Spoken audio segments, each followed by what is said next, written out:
Hey, I'm Aleesha Bake. I'm Jen Greenfield. And I'm Jen Tophoney. VO Booth Besties listen to the questions you have. We find pros in the know to help you learn. And connect with our amazing VO community. Welcome to VO Booth Besties. Welcome, everyone, to VO Booth Besties, VO-101. The goal of this series is to provide current and credible information to folks who are newer to the voiceover industry and want to learn more from pros who know. There is so much information out there, and it can be quite overwhelming. We hope to ease those feelings. Each week, we will have a new topic and occasionally a guest speaker who is an expert on that topic. In the meantime, you get us.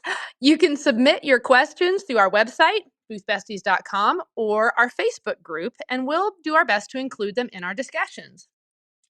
A quick bit of housekeeping in order to stay on topic and get as many of your questions answered as we can. We're actually going to keep hand raising turned off. However, the chat will remain open, and this week, AB will be monitoring that. Now, without further ado, let's get started. Over to you, JT.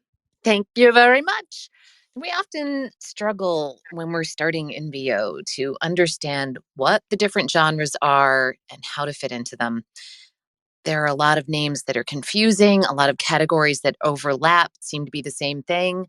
So we want to break those down, talk about them, dive deeper into them, and then figure out where we fit best and how to figure that out, because that's just as hard.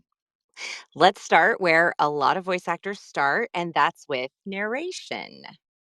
That was so beautifully narrated, AB. I'm so impressed. So, okay, narration. Seriously, that is a pretty broad topic. Can you Yeah, maybe help us out a little there? yeah, you're right. You're right. When I first started, I thought all of voiceover was narration. And I actually used to introduce myself as a narrator to people when they asked what my job was. Um, but theoretically, anytime you're narrating something, it's considered narration. So we're going to break it down quite a bit more. So, Okay, so raise your virtual hand if you guys have ever heard of David Attenborough. I hope every single person down there raised their hand because he is the voice, the British voice for basically every nature documentary I've ever seen. He does the Blue Planet series and he's just iconic. His ease, his timing, his pace, just listening to him is a masterclass in and of itself on narration. You can also learn about endangered species and how we're destroying the planet at the same time. But I digress. But it's still, so thinking documentary, right? So storytelling, that's a type of narration. Another area of narration that I'm actually considering getting into is audio description. And this type of narration is in the same lane like as documentary narration, but it is more of a supporting role. AD is geared towards the inclusion of partially sighted or blind viewers. AD narration supplies the description of what a viewer would be seeing, the action that's happening with the film or show, but without interfering with the dialogue. So it's kind of a subtle commentary, like on what you're seeing. Um, Now, one of the most common forms of narration is audiobook narration. There's both fiction and nonfiction, children's book, novels. It can be romance. It can be just endless, anything that's been written, right? And in fact, we'll be doing a series on this genre in a few weeks with a coach and I think 2 or 3 actual audiobook producers from big publishing companies. So you'll want to check in on that. But in the meantime, audiobook narration is a neat genre as it can provide you with lots of acting challenges and nuance. What I mean is that fiction, for example, may give you a chance to use multiple character voices, and you would want to be coached on that, by the way. Maybe you have to confidently and convincingly provide efforts. Efforts are like sexual moans if you're doing a maybe erotica book, because that's one of your audiobook genres, folks. But you need to be able to confidently do those things. You may also find that you have to collaborate with other actors. They often call these multicast audiobooks. while nonfiction is a bit more straightforward, with less emotion, a little more matter of fact. And there's a lot of prep time, understanding, and JT will touch on this later with corporate narration and medical narration, but you got to know how to say characters' names, first names, last names. Maybe they're from a different country, maybe, and you also need to be able to edit. A lot of audiobook narrators have skills in editing their own, doing punch and roll, or any processing. A lot of times that falls to the audiobook narrator. Um, okay, so that's audiobook, documentary, AD. So over to you, JT. All right, so then we get to the business side of narration. We have corporate narration, industrial narration, medical narration, museums and tours. Those are a form of narration. Children's narration. Something else that might fall under narration is guided meditations, sleep stories. And so let's break those down a little bit. E-learning encompasses a lot of those things too, because it just depends on the company that you're doing the e-learning for. Corporate narration is going to be your new employee training or your health benefits training for the year. The service department at Kia has a new computer system that they have to use. And so you're training the service department how to use those things. Industrial narration, how the machine operates, how the process works. For example, I did a whole series for a company called Craftco, who make petroleum products for patching roads and the equipment that you need to spread that stuff. And so there were actually 3 separate series. There was one for the sales department, one for people who are going to purchase any of the gear and equipment, and one for how to use all of the gear and equipment. So they're all corporate, but they're also industrial and they're also sales. Medical narration is just what it sounds like. It can be describing a product. It can be the ISI or important safety information, which is incredibly boring, but necessary because of FDA regulation and full of big words. And so that carries a nicer paycheck than your average narration. And please be aware if you're going to do medical narration, a couple things about that. You do need to be comfortable saying all those big medical things and sounding convincing because that is generally going to be your audience. You're teaching these people how to do a procedure or how to use a new medication, how to prescribe a new medication. So you need to sound like a peer. If you're not comfortable with that, I suggest don't waste your time. Um, Technical narration can be similar if you're doing a narration for metals, somebody who extrudes metals, and they're talking about the different processes and the different types of metals and the things that are going into it. It can also be a little bit technical, and they will guide you through it. But if you can't make it flow and sound like you are talking about it, it's not going to fly. Museum narration, there's a new exhibit at the Met, and you are going to be the person who they hear when they put those headphones on and walk around through the guided tour and explain each piece. Tour narration, it can be a museum, it can be a national park, it can be an amusement park. Children's narration is exactly what it sounds like. And depending on the age group, you're going to need to read appropriately. You're not going to talk the same way to a 13-year-old as you are a 4-year-old. So, some things to consider when you're looking at the specs. AB.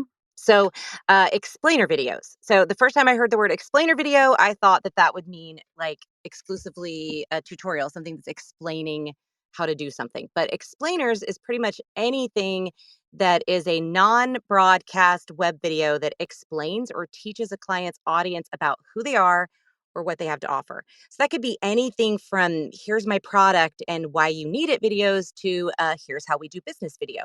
There were a lot of explainer videos during COVID that were like, here's how we're protecting you. Here's how we're keeping you safe. You might think of them as informational videos. You'll find a lot of these videos labeled as animation because they typically have they not typically, but sometimes they're animated. And so if you're like me and you don't do animation, don't leave it off your P2P keywords and stuff because sometimes it's just an animated video, but it's informational text, which is a lot of fun to narrate. Something similar is instructional or tutorial videos. So, what I initially thought it was, right? Like how to use our website, or how to program your smart bulbs, or how to program your new vacuum cleaner, those like floor iRobot vacuum cleaner things. Oh, I had something to add to that. So definitely tag your samples with animation. And if you're not comfortable with animation, just because you see animation in the title of an audition, read the specs because it might not be animation. A lot of the people who are doing the hiring for these things are not voiceover people. They are not agencies. They are not your standard client. They don't know that just because they're putting it to a little thing that they found on Toonly, that it's not animation. So, you have to consider your buyer in that situation. It says animation because in their mind, it's got a little cartoon person whose mouth is moving and your voice is coming out of it. It's not animation. Yep. And to that point, it also doesn't mean character. AB, wouldn't you argue that when it comes to explainer, it's very I'm going to say the C word, conversational, that it's very relatable. It's, again, you use the word informative. So also, again, to JT's point, reading the specs, don't get yourself thinking you've got to suddenly put on a voice or try to be something Yeah. else. Like, you're still providing the information. And JT, you hit the nail on the head. I've done it before where, yeah, the little stick figures walking across, they're not trying to match my words with an animated mouth or, some computer generated character. That's just what their presentation is made of. Anyway, keep going. Yeah, I think it's interesting because explainers are kind of a nice marriage in the middle of more corporate and industrial and technical reads that need to be very technical and specific, and very, very casual, like commercial reads that are they're conversational. Like there's kind of a blend of the two. I will say I have done quite a few explainer videos that do require some light character work, like you're the boss of the company, or you're the employee, or you're Linda from accounting, or and you get to kind of play a role, and those are really fun. There's usually a script, there's multiple people involved, that those are fun. So but most of the time you're just yourself and your variations of you, tech you, medical you, whatever. So we asked in our Facebook group about favorite genres, and Jen Henry said video games because she loves being part of the experience, followed by commercial, and then non-broadcast work because I don't hate money. And I loved that. I loved that line because it's the bread and butter for a lot of voice actors. It's the income that we can rely on to keep coming back for more. My corporate explainer clients are my favorite because they're super easy to please. They have multiple projects a year. They usually know nothing about the creative side or don't have the energy to care about it because they're so busy, which gives me complete creative control. So I think that's why people say, it's their bread and butter. And yeah, those clients are they're honestly, they're some of your favorite clients because all you have to do is provide timely customer service and make sure that your work is accurate, and you just made their lives 100% easier, so they will come back to you time and time again. I have clients in that genre for 7, 8 years, and they've Now, never left me. Now, with that, JT, with these clients, that your corporate clients, are you finding that do they have an engineer? Do they have someone that's doing processing and all those, or is No. that something you need to also come to the table with? Because I think people need to understand that. Like I said, with the audiobook narration is oftentimes it's going to fall unless you pay someone out of pocket. But I just mentioned last night to someone, like, it does behoove voice actors to be multifaceted, to be multi-resource, to not just say all I do is provide the voice. So can you kind of speak to what is asked of you when you present yourself to, if you're trying to direct market and they're like, yeah, we could use this, if you we could use your voice if you would do this explainer, but they don't have like an in-house marketing or an in-house Right. group doing all that. So can you speak to that? Yeah. So most of the time, You're going to need to be able to just lightly process your voice, be able to take out the pops and clicks and breaths, because in a corporate video like that, the breaths generally are not so acceptable because they're not listening to you talk to them, they're listening to the information, and that can be distracting. So you've got to have some basic editing skills for that. And you also need, most of the time, to be able to split the files and save them individually per script. So they're going to have the script, they're going to have each slide in a separate, sometimes it'll be in a box, sometimes it's just in a row, but each one is going to have its own label, and you need to be able to save it into a folder labeled exactly the way the client wants it, so they can pop it into their PowerPoint or whatever presentation software they're using, and that's it. That's all they're going to be able to do with it. They're not going to know how to edit it in most cases. So for sure, you've got to have those basic editing skills. Yeah, I think that brings up a good point too, because when it comes to things like pickups, commercial clients or creative teams, production companies or producers, they're gonna, if they send you a pickup or a change, they just want you to send them back just that line. But if you're dealing with corporate clients, they need you to drop it back in, match it, level it, and trust me, you want to do that for them, because if they try to do it themselves, it doesn't sound good. You want it because it's your product that's going out there and people are going to be listening to you. I have an experience where they sped my voice up because they didn't give me a timestamp. I had no idea they wanted it to be fast, and they sped up my voice. And I found it months later and was like, "Oh, that sounds terrible." And I contacted them and I'm like, "Please let me redo this for you. I can talk faster and make it not sound like a robot produced this." And luckily they did, and I was able to replace it. But um yeah, they want you to be able to make the edits and everything and send them fully ready to go drop-in files. Yeah, that's a great point with the edits too, because oftentimes one of the clients that I have is a private jet company. They actually own three different private jet companies under one umbrella. So I do the training for all three of the companies. And because we've been working together so long, it's often just a matter of updating a couple things every year instead of reproducing the entire training. So they know that they can come back to me. I can change that one term or that one definition, or just add a sentence if they need it for HR, put it in, send it back to them, and they can pop it right back in and know that it's going to sound the same. So consistency is super important. It's important for you too, because you don't want to be trying to mess around with levels and, do I sound the same every time? And am I the same distance from my mic every time? And your tone might change depending on who the client is. Listen to the file that they sent you that they need you to replace part of, so that you can match the tone and pace, but ultimately your audio's got to match, so that it's not a glaring, I'm talking about this thing and then I bet that, and then it's not going to fly. You're not going to keep that client. But the easier you can make the process for them, the more likely it is that they're just going to stick with you and refer you to friends, which is beautiful when you get that email saying, "Hey, I know so and so at this company, and I heard that you're great with this, and I'd like to hire you for my project." Yay. Thank you, client.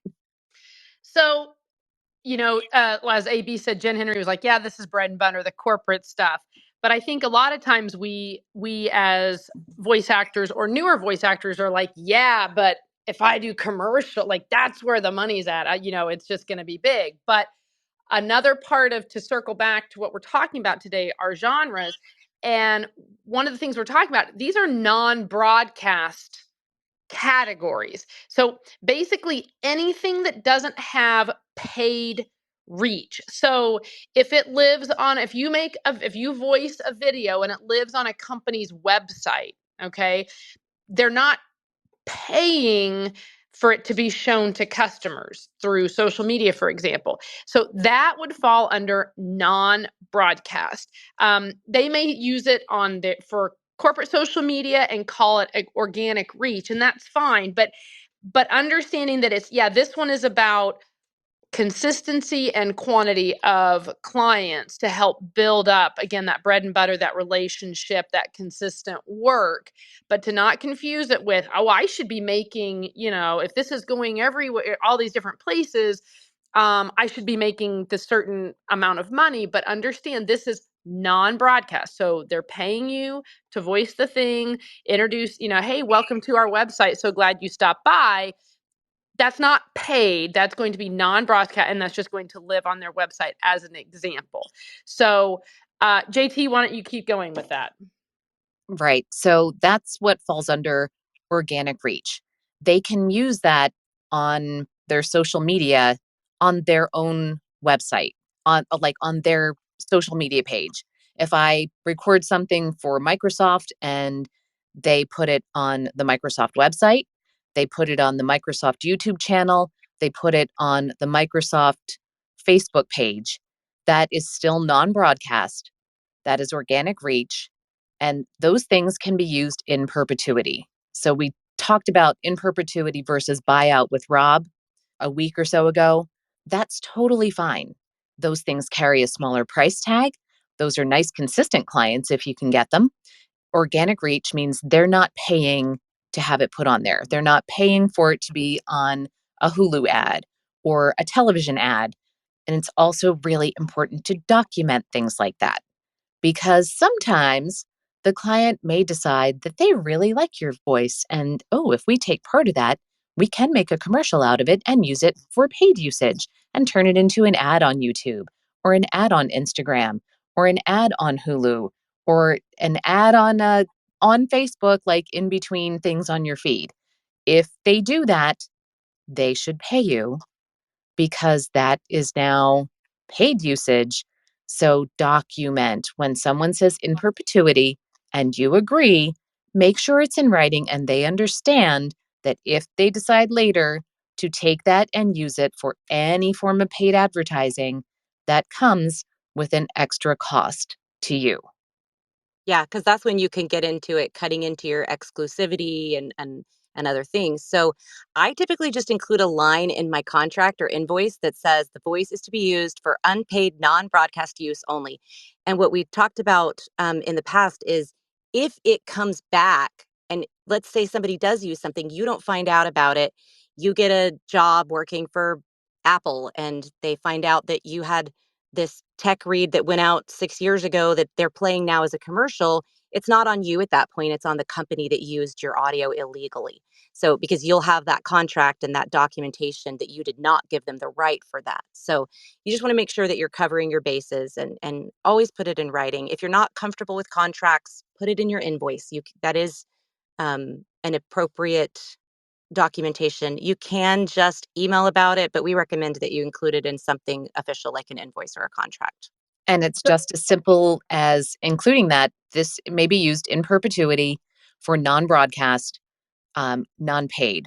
Anything past that requires extra compensation to be discussed at that time.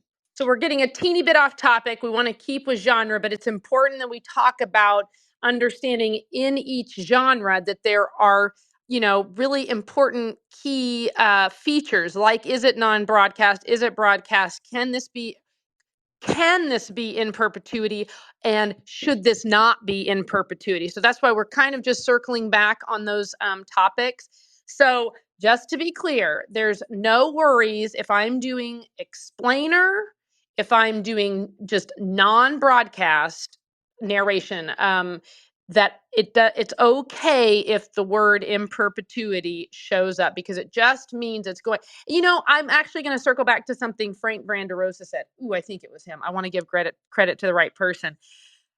But he said the other part that's so funny is about in perpetuity is there is a timeline for everything. So even if somebody goes, "Yeah, I just want to be able to use this forever," they're not. They're not. Like, they may like your voice for now. They may have a campaign. They may have a sales opportunity. They may have this device that they just created. But guess what? All of that is going to change. So a lot of times we kind of get ourselves freaked out, and it's like, no, this is gonna dissolve in a year. It might dissolve in 6 months. Heck, it might dissolve in a week.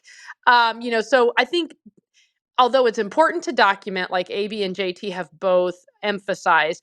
Also, don't be so is it Don't ego? let it stress you out. Don't let it stress you out. Don't assume that, like, oh my gosh, I'm really giving away for life. It's not. It's just the easy way of saying we just want to use it for a while. But just make sure you document accordingly. So, JT, you want to wrap that up? Yeah, I mean, I think we've pretty much covered those things. So let's move into some other non-broadcast categories like IVR. Yeah, so IVR, interactive voice response. Casey just brought this up. Phone prompts, on hold messaging. I've had the opportunity to actually do several of these, and it's not hard, but it's also not a lot of money. But this is back to what we've already been talking about: is you build a relationship with the company. You are now their voice for anytime someone calls. So if they're like, oh, we need a message that we're not going to be in the office for Memorial Day, then they're going to call you because they want everything to match, right? So they're going to, so, hey, can you just shoot over this, this updated message? So once again, having all of your files saved, making sure, your voice tone and pace matches what you've previously done. But also, there is, like, for larger companies, they have a software program that they upload it to. It's not just them taking your voice and then just it magically goes into the phone system. So there are some phone messaging services that you have to actually do a special compression. You have to edit the audio file into a ULAW file. We won't get into that. You can Google it, YouTube it, but you also, again, be multifaceted. Know how to do that for the client. Take away the pain point. Don't just go here. Here's your voiceover stuff and then walk away. Good customer service is going to take you a long way. If you can say to them, hey, you provide the script, I'll voice it and I'll get it, put into the right format for you and I'll send it back and I can do that same day, whatever. On hold messages can be a very consistent, not gold mine, but a very consistent form of income. I had a Volkswagen dealership that I did a new on hold message for them every month. And I kid you not, for 18 years. 18 years. They still have my voice on there. They just don't update it monthly anymore, which is totally fine. And that for me involved full production. I would put the music bed in. I actually wrote the on hold message for them every month, produced the audio, put it with the music bed, donut the music up and down underneath it, and would send it to them. I mean, I worked with them so long, the first couple of years were on cassette. I would mail them a new cassette every month for their on hold message. So my point is, you build a relationship with somebody like that, and it's really nice and consistent. Oh my gosh, are we at the half hour already? Yes, let's do a quick Holy room cow! reset, guys. Yeah, we're really good at talking, apparently. I don't know who would have thought. Shocking. Hey, so everybody, we are at the half hour. Let's do a quick room reset. If you've just joined us, we are VO Booth Besties, and this is our VO-101 series where we discuss fundamental topics about getting into the voiceover industry. And today we're discussing different genres of voiceover. Thanks for joining us. Now, JT, how about we get to e-learning? Okay. E-learning is very similar to what we were just talking about. As far as you're going to get the script, it's often going to be broken down by section. They are generally going to have it put into a PowerPoint for their people or, some similar program. Consistency is very important. Those e-learning clients will also come back to you for years at a time because it's often not just that one project. So some of the subgenres there, you can have e-learning for any grade of school, of college, preschool, but it's not just school, it's also employee training. Like I mentioned earlier, the Kia service department, that's e-learning. These guys are going to have to sit down and listen to this presentation to learn the whole new software thing that they brought in for the car dealership. Looking for work in those genres, a lot of them are going to come through the pay to play. It's also an opportunity every time you go somewhere and have an interaction with an owner or manager to strike up maybe a conversation, especially if you have called a business. Back to the IVR real quick. If you've called a business and their phone message is terrible or they don't have one, take a minute to offer to talk to them about getting something that sounds better. Just be Because, careful, because if they're the person who recorded it, you may really offend them. I've done well, that. but I think you don't notice. I would notice the voice was similar though. Yeah, it's, not always, because they step No? into that, who they think they're supposed to sound like voice that we do, right? But yeah, no, it's a good way to, like, reach out to their marketing department or to their business manager and just offer, but it's all in how you word it, you can't be like, I noticed your on hold message is terrible," right? Like, it's all in how you word it.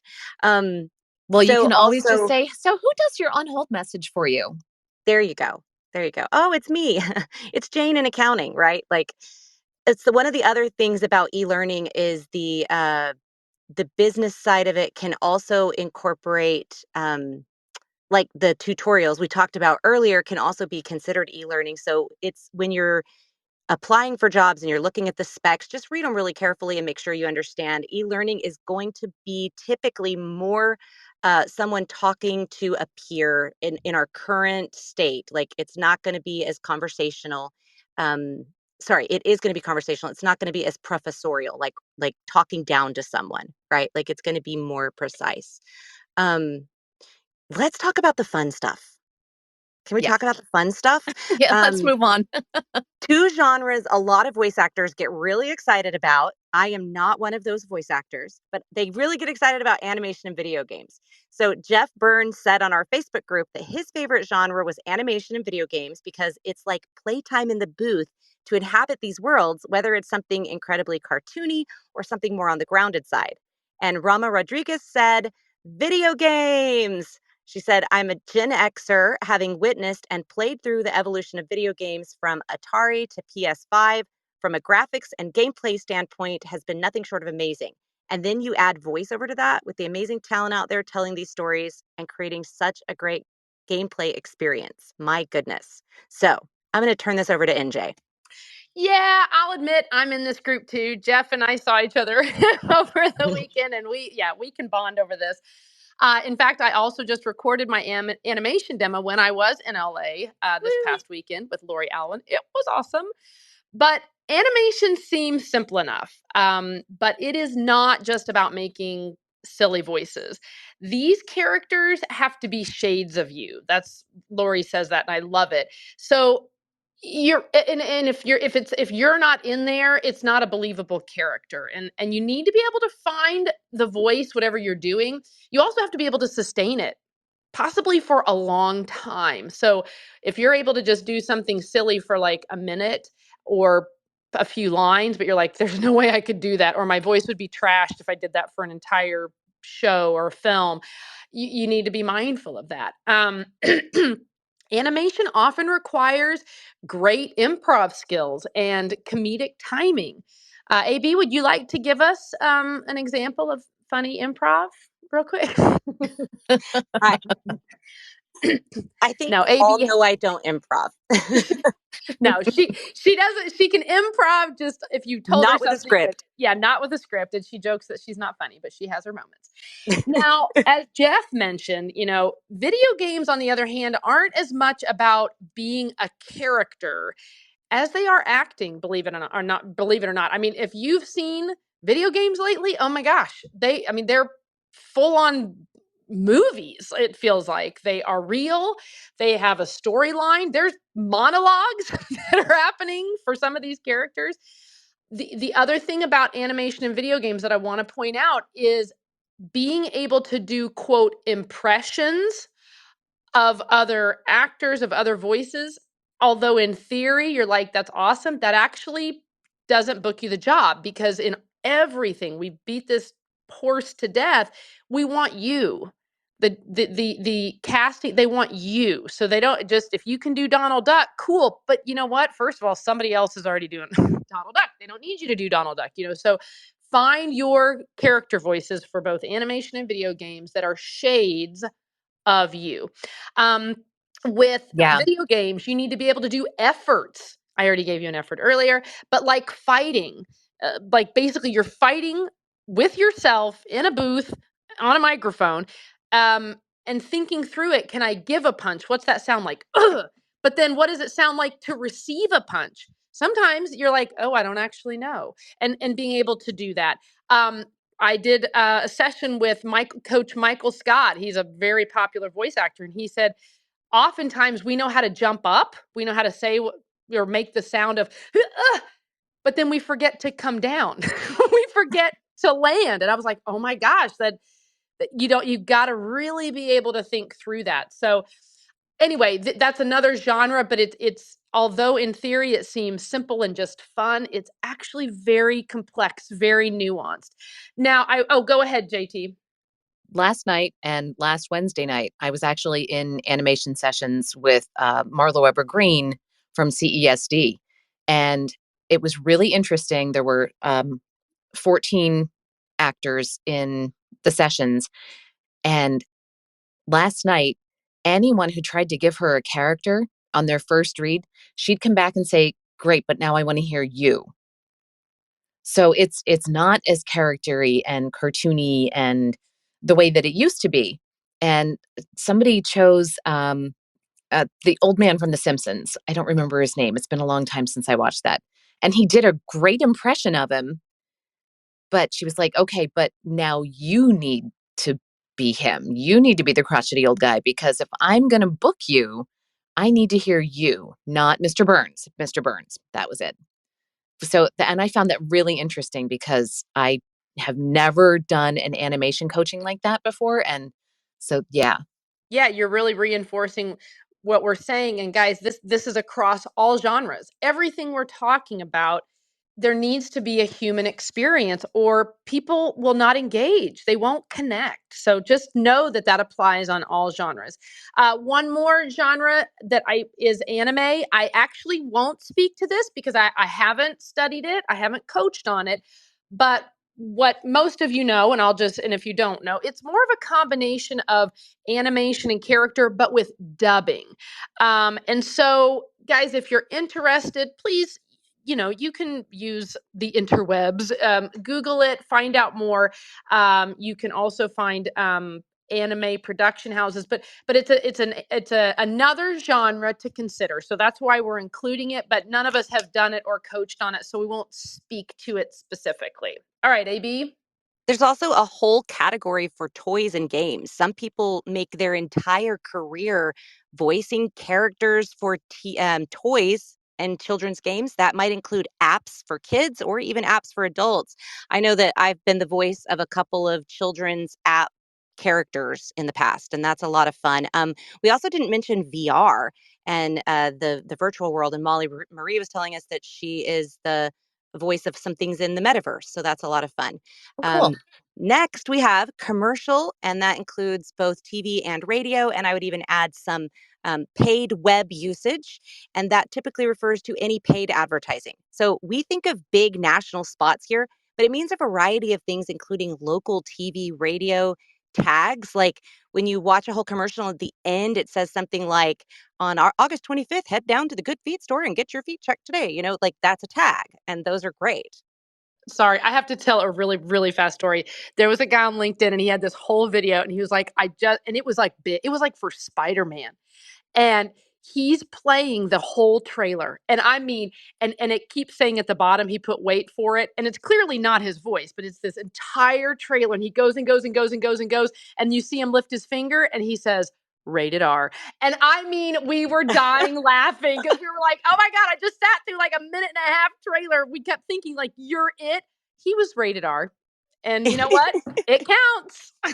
It totally does. I mean, my highest paying job yet, I had 5 words. 5 words in an entire script of people talking. I had 5 words. But it was a national spot, so it was a big booker. But there's a lot of subcategories under broadcast.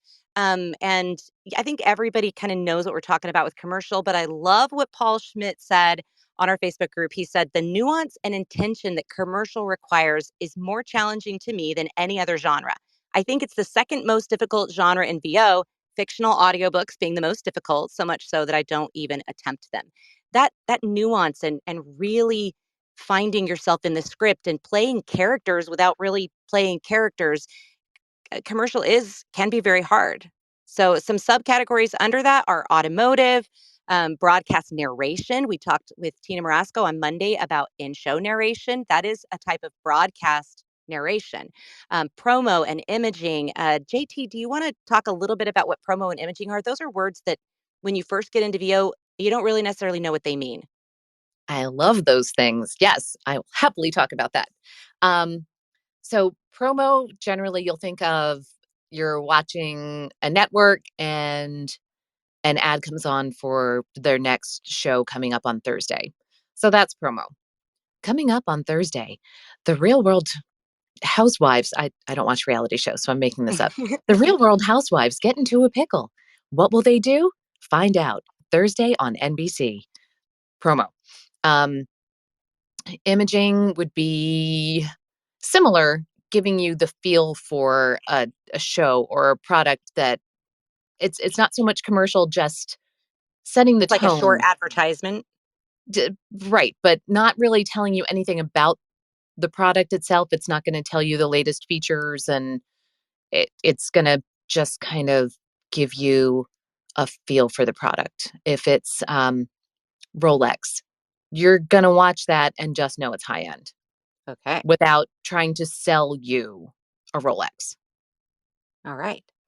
Then, so some of the other things that are kind of broadcast, it would be YouTube narration for YouTube videos. And I'm talking about like in a podcast style, or if you're the narrator of the video. Also, podcasts, both being a podcast host and the intros for podcasts. And we're big fans of podcasts. And then audio dramas. Audio dramas are taken off a lot right now. Colin McLean said audio drama is his favorite genre by a long shot. Don't get nearly enough of it, but having been variously cast as a dairy farmer, a coffee table, and a goldfish, amongst other rather more staid roles, I love the variety. Speaking goldfish is a particular newfound passion. I loved I loved that. I So need I need to know, Colin, post a link to that I in know I the want to hear the in the goldfish. besties group. I want to hear what a table sounds like. So, JT, you want to give us the last few types of that we've got on our list? Sure. Cinema and events. You're in a movie theater and there's an ad coming on. I did this for Dollywood for a couple of years in their Dollywood theater. I would do the voice for promotions for upcoming events at Dollywood. So that's another area. Or the ads that not the ads, but the announcements at the beginning of a movie. Please make sure that you turn off your cell phone. Don't use your light. Be mindful of those around you. Exits are found at the rear of the theater. We Um, didn't talk about movie trailers either, but it's becoming less common for there to be this all voice of, that voice in the movie trailer world, but they do still exist. they do, but again, it's like the rated R. Hmm. Most of it now is going to be the action and cutscenes from the movie itself, and they're going to be super fast. And then at the end, you're going to have Mark Ryder coming in saying, "In theaters Thursday, October 13th." And they're looking for a very specific sound depending on what the movie is. Although I did learn from Deborah Sperling that they have movie trailers for American movies in English in other countries. That is a place that you can get work that she's done some that they have no voice in America, but in other countries they put a voice over it because they need more explanation. So that's just another thing out there. And then we have Voice of God, which is like that voice that comes over the loudspeaker at events, right? Like, please travel to your seats. The show will be starting in 15 minutes, like at a conference, for example. And then live announcers, which, yes, that's still a voiceover, even though it's not necessarily recorded. It's announcing people's names and who's coming to the stage. And uh, it can be super fun. I've never done it, but I've heard that it's a lot of fun to be a live announcer. Now, but the thing there is that oftentimes on pay to play specifically, when they say live announcer or voice of God, it's often pre-recorded. Yes. So while you're going to be at the Emmys and the Grammys and the big award shows, actually standing backstage in front of a microphone and doing that live, no pressure. Um, Most I've of the time it's done recorded. Most of the time it's recorded. I've done a lot of award shows that I just record the voice and they play it in the theater. Yep. So, how do you choose? How do you find we've talked about a lot of different things, so to tie it up, how do we find what's best suited for your voice? Like, how do people know what their niche is? Start out with your strengths. If you're not big on acting, which I've never trained to act, I've never done theater. Not high school doesn't count for me. It doesn't. I mean, some people go on from there. We didn't have the best theater program. So, animation and video games are probably not for me. If you worked in the medical field in the past, medical narration and e-learning and tutorials could be fantastic for you because you're already good at pronouncing really difficult things. You're more likely to speak with the precision that is needed for those genres, and they're better for instructing. If you're used to getting up in front of an auditorium with 1,000 people and presenting something, e-learning and tutorials and narration of that type are perfect for you. Have you Yeah. worked in the computer industry? Yeah, there's a comfort with technology when you've worked in the computer industry that makes it easier for you to be casual. That tech read is a much more comfortable casual read. You sound like you use these things every day and you know what you're doing with them. They're not looking for the same precision like T's at the ends of words. They're using more of a glottal stop rather than the medical and e-learning fields. And even e-learning is starting to trend more casual and conversational. We're looking for talking to a peer on a level you both get rather than a professor talking down to students. I like that distinction. Say that again, AB. It's more like a peer talking to a peer on a level that you both get rather than a professor talking down to students. I really, again, just even just visually, I go, "Ooh, I like that," because we're always talking. Who are you talking to? What's your intention? So I really like that. Where again, it's more relatable. Yeah, I mean, I know many of you are like me. I mean, I was a music theater major. That's my whole background. Um, if you have that ease of performance and improv and ability to just be a little freer, you and do characters and voices, maybe audiobooks is where you want to be, audio dramas, animation, and video games. Mantra I live by is, if you never ask, the answer is always no. But also, let's parallel that, if you never try, you never know either, right? So AB ran into that where she'll say, I don't do characters, but it turned she did a workshop and she was asked to do a character, and she's like, it wasn't horrible. It's not her passion. It's like, not that's not where she's like ready to go start booking work. But there, where the can't was, it was like, well, I can, it's just not necessarily where my interest lies. So but you want to try everything. Don't narrow the scope too much, but also, good grief, people, don't be the person who's like, yeah, I do all voiceover. No, you don't. No, you don't. No, you don't. No, you don't. Well, for the longest time, I kept on my profile audiobooks, like on my website and on my LinkedIn profile. And every now and then somebody would send me a message like, oh, I've got an audiobook I'd like you to narrate. And I would just cringe because I don't do audiobooks. I get vocal strain pretty easy. I can't do the long hours. And so I eventually had to learn I just need to take it off. So, JT, what about when you want to try new genres? I would say if you're not familiar, find a coach in that genre and spend a little time learning it. Then start auditioning in it. And don't go with, just like NJ just said, you can't be the voice of every genre. A coach who says they can teach it all is looking to take your money. Now, I'm not saying there aren't coaching teams or companies out there who offer coaching who have people who specialize in those different genres, like JMC Demos has a whole staff of coaches who are very specific to the genres, who will coach you before they do your demo. So if you're going to look for a coach specifically, and we've talked about this before, schedule a 15-minute call with them first and see if you click, because not everybody is going to be the best coach for everybody.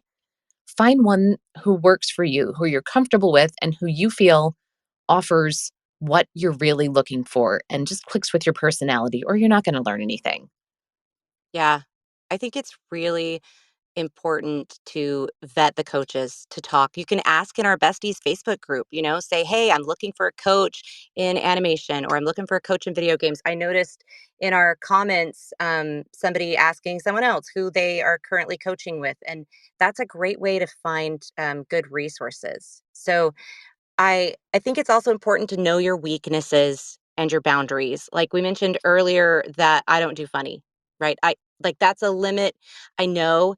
A good example is for I did Diana Birdsell's VO audition checkup, and they said write a jingle, and I'm not a writer. And this is not a skill that I have. And they're like, well, but I am a singer. I love to sing. And so I was like, well, I want to do one. I want to do a jingle. So I happen to have a bestie who is a great writer. So NJ's like, I'll write you a jingle. And she did. And it was funny. And she's great at funny. And I'm not great at funny. And I must have sent her 27 takes of me trying to be funny. And finally she's like, here, just read it like this. And she does it funny. And I'm like, oh, that's how that's supposed to sound, right? Like, I know my strengths. I know I'm really, really, really, really great at heartwarming and friendly. I'm really great at being a peer. I can make AP Physics sound fun and conversational, but I don't do funny, right? So really learn what your strengths are and lean into your strengths, but also know your weaknesses. And I think it's important to know your boundaries. I keep using myself as an example, but I am a goody two shoes like you would not believe, you guys. Like that is who I am. It is just part of who I am. I don't do anything with profanity, and I don't do anything that sexualizes women. So that means I can't do any video like video games, animation, animate, like all these things I just can't do and I won't do. And so, but those are boundaries that I've set for myself. Some people, those boundaries are political things, right? Like, know what your boundaries are. Yeah. Jeff Burns just said in the chat, the character stuff has always been his priority in life and commercials lately because his regional mainly focuses on those, but audiobooks are too much of a marathon, so he doesn't go after them. And I completely agree. Can I do an audiobook? Depending on the genre, yes. Do I want to do an audiobook? No. And God bless those of you who do. So I know my boundaries, I know my limits. We're all artists, but I think the bottom line is we got into this industry because we have a passion for it. But you find that your passion has a place. There's a genre, just like what Jeff said. I mean, clearly the character stuff, that's his passion. For me, yeah, I like the funny. I like the offbeat. I like to do the different things. AB, you are so on point. You do the warm and fuzzy. You connect with people in a way. And JT, I know you're doing more promo work. Like you have a little, you can do the announcer. You learn what suits you, but then you really you have to want to do it. That's the bottom line is you have Yeah. to want to do voiceover. You have to want to passion, is comes from the word pain, right? Like we've got to want it. You got to work for it and try. It will not fall in your lap. Even if you're like, oh, I used to be a nurse, so I know how to say all those words. Great. But remember, voiceover isn't just talking, right? There has to be effort that goes into it. So anyway, all right. JT, wrap us up. All right. Yes, we're at the top of an hour, and we want to just thank everybody for being here today, being here every week. We appreciate your support so much. And we want to remind everybody that Booth Besties is live 2 days a week.